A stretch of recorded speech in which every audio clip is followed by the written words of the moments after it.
Hello viewers and welcome back to Dukascopy TV. Joining me next is Eric Vanraes of E.I Sturdza Investment Fund. Eric, thank you so much for popping in and joining us today. Thank you, Natalie. So we're going to be concentrating on your Eurobond fund.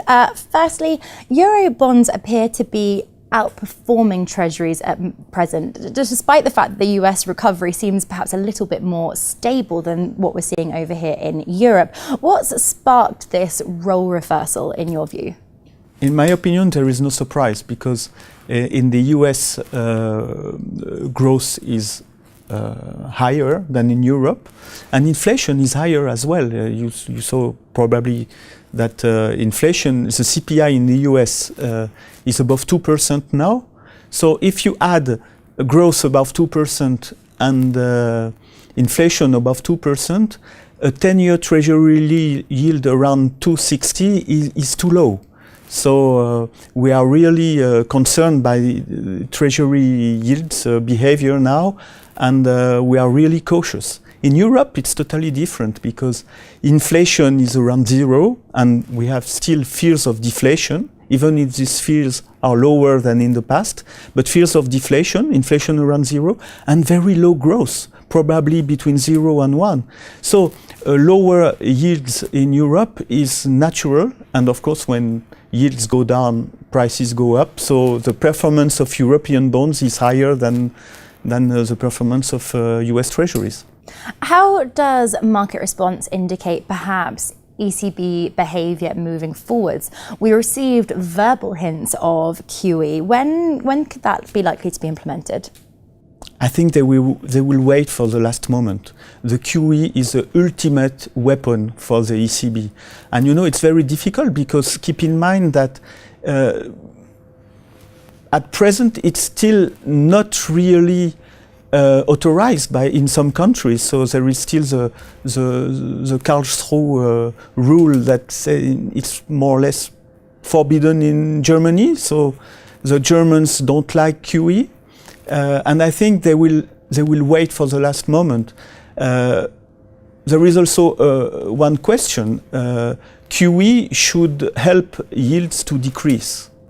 Now we have German yields around 1.3, but more importantly, we have Portugal yields below 3.5% and Spanish and Italian yields between 270 and 280. So the goal of the QE is already reached before doing anything. So it's very good, and the ECB policy is very good. Now. The last ECB meeting was very important because they did a lot instead of saying we will. They did.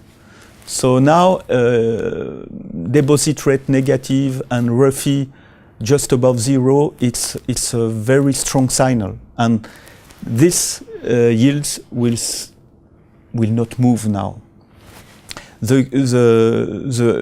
future LTRO is also very important. What they will do, maybe it's 400 billion euros, the first step, but the second step could reach 1,000 billion euros.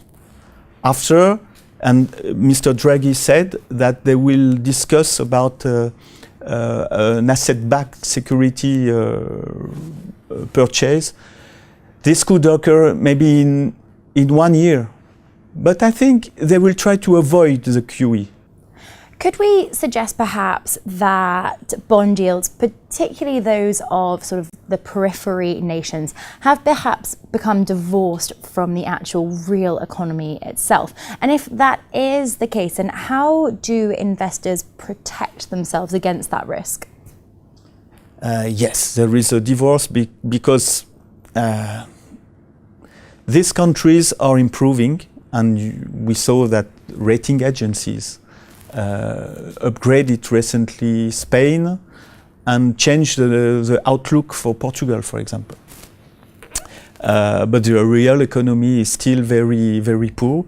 The risk of deflation in this country is higher than in northern countries, and yields rallied dramatically. So the rally is really a problem because maybe it's too late to invest in these countries, and to protect the portfolio, maybe they should sell the holdings in these peripheral countries. I would like to add something, because a lot of people say the rally of Spain, Italy, Portugal was huge.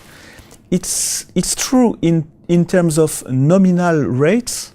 It's not really true instead of real rates, because we saw that inflation decreased dramatically in Europe, but more in these countries. And inflation is negative in Portugal.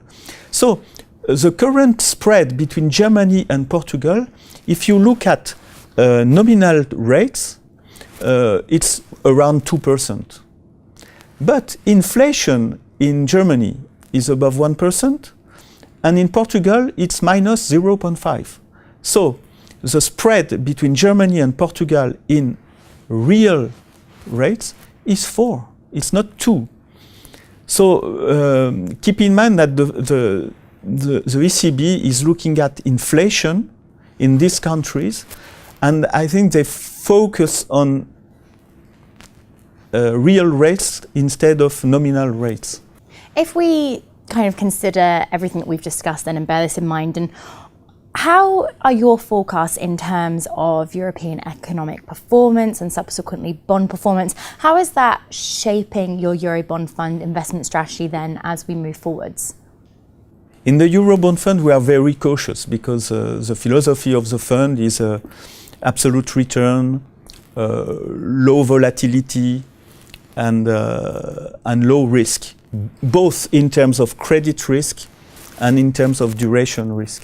So we have limited access to BBB, for example.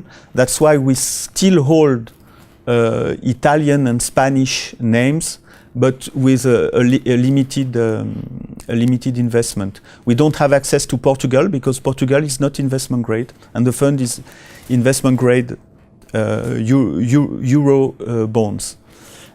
So in terms of credit risk, we are still single A minus. The average rating of the fund is still single A minus. In terms of duration risk, it's really the originality of the concept, because we have a very, very active duration overlay policy. Because of course we still like and we are still in favor of investment grade credits.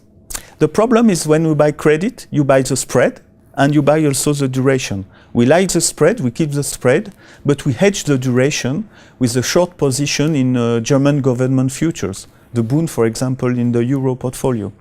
And it means that the average duration of the portfolio is above 5, but the duration of the fund is around 2.5, because you have the short position in Bund, in German yields, hedging the global corporate portfolio. Eric, thank you so much for coming in and sharing your insight with us. Really appreciate that. Thank you. Thank you very much, Natalie. That's all we've got time for right now, but we'll be back shortly with plenty more exclusive interviews for you, so don't go away. Goodbye.